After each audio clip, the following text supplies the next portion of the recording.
Gəlin belə bir sualın izahına baxaq. Deməli, burada o mərkəzdir, 2 dənə də çevrə var. Deməli, burada mərkəzlərimizi qeyd edirik. Bu, ümumi yekə çevrənin mərkəzidir. Bu da balaca çevrənin mərkəzidir.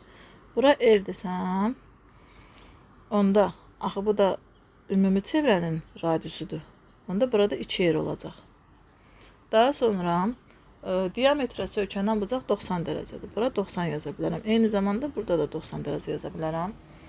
Və artıq burada mən görürəm ki, 2 bərabər hissəyə bölüb. Yəni bu hissə ilə bu hissə bərabərdir. Və eyni zamanda 90 dərəcə olduğu üçün bu ara 6 olacaq. Yarısı olacaq. Oturacağın yarısı olur. Deyilən o mərkəzini birləşdirsən, balaca çevrənin mərkəzini birləşdirsən, burada R olacaq. Bucaqları qeyd edək. Bura alfa yaza bilərəm. Onda xarici bucaq 2 alfa olacaq. Daha sonra bura beta yazsam, alfa ilə betanın cəmsinin 90 dərəcə olduğunu qeyd edirəm. Həmin bu 90-a görə. Eyni zamanda burada R olduğu üçün burada beta olacaq. Daha sonra məsələn bura alfadırsa, burada 2 alfa yaza bilərəm.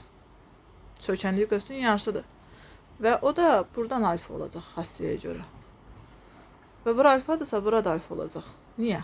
Çünki paralel xəttlərdir. Burada Z qaydası var. Belə bir qaydamız var bizim.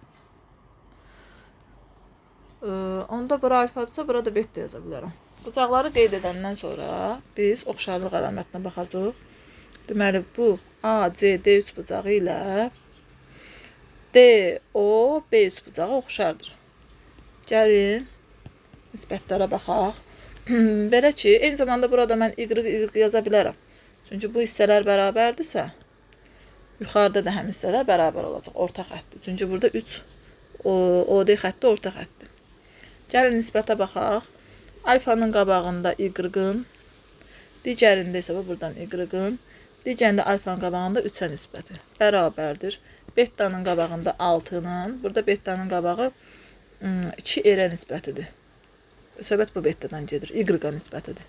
Buradan Y kvadratı bərabərdir 18. Y də bərabərdir kökdə 18. Saxlayaq belə elə ki, buradan da Y bərabərdir kökdə 18. Daha sonra bu üç bucağa baxaq. C, A, D3 bucağına baxıram. Bu üç bucaqda da Pifaqoru tətbiq edək.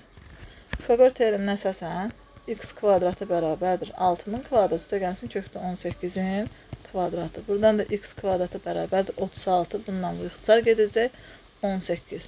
Buradan da x kvadratı bərabərdir 4, 54. Hər tərəfdən kök alsam, buradan.